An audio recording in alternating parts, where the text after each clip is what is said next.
ان سے کہو کیا تم اللہ کے بارے میں ہم سے جھگڑتے ہو، حالانکہ وہی ہمارا اور تمہارا پروردگار ہے، اور ہم کو ہمارے اعمال کا بدلہ ملے گا اور تم کو تمہارے اعمال کا، اور ہم خاص اسی کی عبادت کرنے والے ہیں۔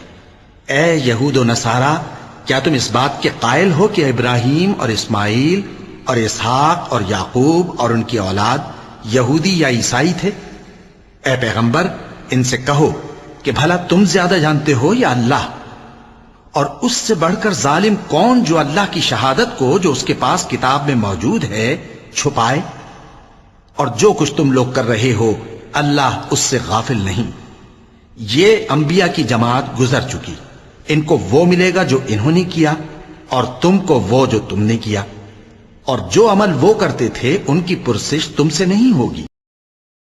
احمق لوگ کہیں گے کہ مسلمان جس قبلے پر پہلے سے چلے آتے تھے اب اس سے کیوں منہ پھیر بیٹھے؟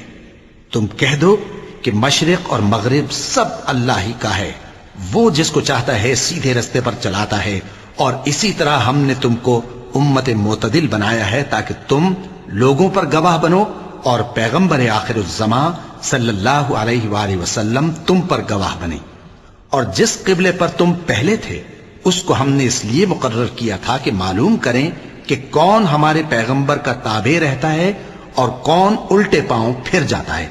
اور یہ بات یعنی تحویل قبلہ لوگوں کو گراں معلوم ہوئی، مگر جن کو اللہ نے ہدایت بخشی ہے وہ اسے گراں نہیں سمجھتے، اور اللہ ایسا نہیں کہ تمہارے ایمان کو یوں ہی ضائع کر دے۔